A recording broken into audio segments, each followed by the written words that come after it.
Monsieur le Président, hier, la semaine dernière, le mois dernier, l'an dernier, le premier ministre nous dit comment ça va bien l'économie au Québec. Ça va super bien. Et comme ce n'est pas ce qu'on voit sur le terrain, ce n'est pas ce que les analystes disent, je me suis demandé où est-ce qu'il avait pris ça. Alors, je suis allé voir dans ses énoncés budgétaires à lui et j'ai regardé quelle était pour 2016 sa projection de la croissance économique. Au début, il a dit ça va être 2 % en 2016. Ensuite, il a dit non, 1,7. Ensuite, 1,5. Et cette semaine, il a dit finalement, ça va être juste 1,4. Les revenus des ménages, ça nous intéresse. Au début, il disait en 2016, ça va être 3,3, une bonne année. Ensuite, il dit 3,1. Cette semaine, il dit non, juste 3. Ensuite, je me suis demandé pour l'emploi. L'an dernier, il a dit 35 600 emplois en 2016. Ensuite, il a dit non, juste 30 000. Oh, juste 29 800. Cette semaine, juste 29 000. Ça, ce sont ses chiffres à lui. Plus il gouverne, plus il est pessimiste sur la croissance économique du Québec. C'est quand même troublant. Comment peut-il continuer à dire que plus il gouverne, mieux ça va, alors que ses propres chiffres indiquent le contraire? Bravo. Monsieur le Premier ministre. En fait, on peut dire que plus on s'éloigne de la période où le Parti québécois était au gouvernement, mieux ça va au Québec. Le président, je pense qu'on peut le dire de façon très claire. Et la période d'inflexion de l'emploi, si on regarde bien l'évolution des chiffres, se situe coïncidence probablement en mai 2014. Ceci dit, effectivement, les choses vont mieux au Québec, Monsieur le Président. Il y a 128 000 emplois au net créés au Québec depuis notre arrivée au gouvernement. Et le Québec domine le reste du pays dans la création d'emplois dans les entreprises, dans le secteur privé, qui est un changement très important par rapport à la tradition où le Québec créait des emplois dans le secteur public surtout. Il vient d'avoir ce matin même une Statistique Canada, un rapport sur la rémunération hebdomadaire moyenne non agricole. Le Québec fait mieux que la moyenne canadienne, ça a augmenté de 2,5 %, un message pour notre chef de la deuxième opposition. Les gens font plus d'argent, les gens travaillent plus. Et si on a réussi à établir l'équilibre budgétaire, si on a réussi à corriger, ça, c'est un chiffre qu'il aurait fallu réviser. L'absence de crédit lors de leur départ du gouvernement et les 7 milliards d'impasse, c'est surtout parce que les revenus se sont maintenus, ce qui prouve que l'économie va bien. D'ailleurs, les économistes eux-mêmes le disent. Alors, ce n'est pas juste moi, les économistes le disent. Alors, il me semble qu'on devrait être capable également d'avoir une certaine perspective et réaliser que par rapport à 1 % de croissance à l'époque où ils étaient là, même 1,4 %, c'est déjà beaucoup mieux. Mais on espère faire encore mieux. Il faudrait qu'ils notent également que les prévisions de croissance sont les mêmes dans le reste du Canada, même plus basses dans le reste du Canada, et également en Amérique du Nord et dans le reste du monde. Alors, dans une économie mondiale qui est fragile, qui est instable, la réalité, je sais que ça déçoit beaucoup les oppositions, parce que le discours, je l'ai été chef d'opposition, pas facile. Tous les jours, il faut que tu te lèves et dises que ça va mal. Mais c'est décevant. Mais la réalité, c'est que le Québec fait mieux que la moyenne canadienne dans la plupart des secteurs économiques. Les indicateurs vont mieux, mais on peut faire encore beaucoup mieux. Et en passant l'accord de libre-échange, c'est une bonne nouvelle pour l'économie. Ah, oui, c'est vrai, ils sont... Première complémentaire, Monsieur le chef d'opposition. Vous avez vu comment le premier ministre s'est éloigné de ses propres chiffres, n'a toujours pas trouvé de document non écrit par le Parti libéral qui parle de cette impasse imaginaire de 7 milliards. Mais là, il nous parle du contexte.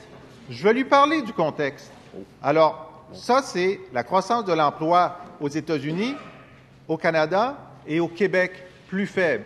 Le contexte est porteur et l'effet libéral déprime l'économie québécoise. Malgré un bon contexte, il nuit à l'économie. Monsieur le Premier ministre. Je ne suis pas certain où était la question là-dedans, mais au contraire, si on regarde l'évolution de l'emploi au Québec, et c'est très net, le point d'inflexion se situe en mai 2014. C'est là que les pertes d'emploi, parce que non seulement il n'y avait pas de création d'emplois, mais il y avait des pertes d'emplois au dernier mois où vous étiez au gouvernement. Et on sait pourquoi. C'est un effondrement total de la confiance des investisseurs, des entrepreneurs, des consommateurs qu'il a fallu rétablir et qui est en voie de se rétablir. Mais je voudrais passer quelques instants sur la bonne nouvelle de ce matin, qui n'est pas la fin, Monsieur le Président, de l'histoire, parce qu'il y a encore des étapes devant nous. Cette décision des régions et des communautés belges d'aller de l'avant vers l'AECG, c'est une très bonne nouvelle pour le Québec. Et dans un autre de ces retournements tactiques presque quotidiens auxquels il nous a habitués, le chef d'opposition, au cours des derniers jours, a voulu se dissocier de cet accord, de même que le député de Vachon. Quelle erreur, Monsieur le Président.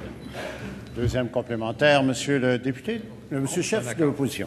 On voit bien que le premier ministre ne veut pas parler de son bilan. Il veut parler d'autre chose. Mais pourtant, les chiffres qu'il a produits lui-même montrent qu'en termes d'exportation, ça va bien, nos clients américains, l'économie va bien, le dollar canadien est faible. Et il avait dit au début, on va avoir une bonne année de croissance des exportations, mais là, cette semaine, il dit non. Ça va être presque nul en 2016. Ça, c'est pas le PQ, là, c'est lui. Investissement en entreprise. D'abord, il disait au Québec, on va avoir une bonne année, 3,8. Maintenant, il dit que ça va être moins 1,9. Moins 1,9. Monsieur le Premier ministre. C'est pas une journée facile, Monsieur le Président, pour le chef d'opposition officielle, parce que justement, cette impasse de 7 milliards de dollars, il n'y a pas que nous qui l'avons dite. C'est également des experts indépendants, M. Godbout et M. Montmarquette, qui l'ont confirmé. Et le vérificateur général s'est rendu jusqu'à 5 milliards, mais il disait « je ne peux pas aller plus loin parce qu'ils refusent de me donner les données ». C'est ça qui est arrivé, Monsieur le Président, à la fin de leur mandat gouvernemental, qui les dirigeait, bien sûr, catastrophe pour le Québec, vers un nouveau référendum. Mais je veux quand même revenir, Monsieur le Président, à quelque chose de fondamental. Le Parti québécois, au cours des derniers jours, a tout fait pour nuire à l'accord de libre-échange entre le Canada et l'Union européenne. Des interventions particulièrement du chef d'opposition officielle qui sont contradictoires, qui sont tactiques, qui n'ont rien à voir avec l'intérêt fondamental du Québec. S'il s'intéresse aux exportations, il devrait se réjouir de ce qui est arrivé aujourd'hui.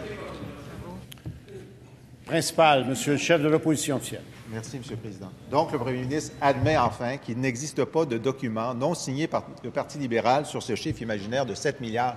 Mais il existe un document de Pierre Fortin qui explique que sans son action néfaste pour l'économie, il y aurait 40 000 emplois de plus. 40 000 emplois de plus. Et s'il ne croit pas Pierre Fortin, mais je vais citer la Banque du Canada, qui dit que la raison pour laquelle le rythme du Québec sera sous la moyenne canadienne, c'est lui. Alors, c'est complémentaire, on l'aura compris. Monsieur le Premier ministre. Question, ça se termine par un point d'interrogation. Je pense qu'il faudrait quand même rétablir cette tradition qui m'apparaît assez bonne.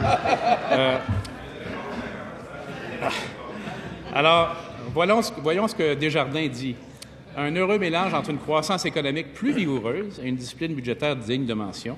Rappelons que les conditions économiques ont commencé à s'améliorer au cours des derniers mois dans la province de Québec. En fait, tout le monde dit que les choses vont dans la bonne direction au Québec. Pas qu'on est arrivé à destination, mais qu'il y a eu un changement fondamental de la tendance et qu'on est dans la bonne direction. Il y aura des fluctuations des chiffres de mois en mois, mais ce qu'on voit, c'est que la tendance est bonne. La tendance nous amène au succès.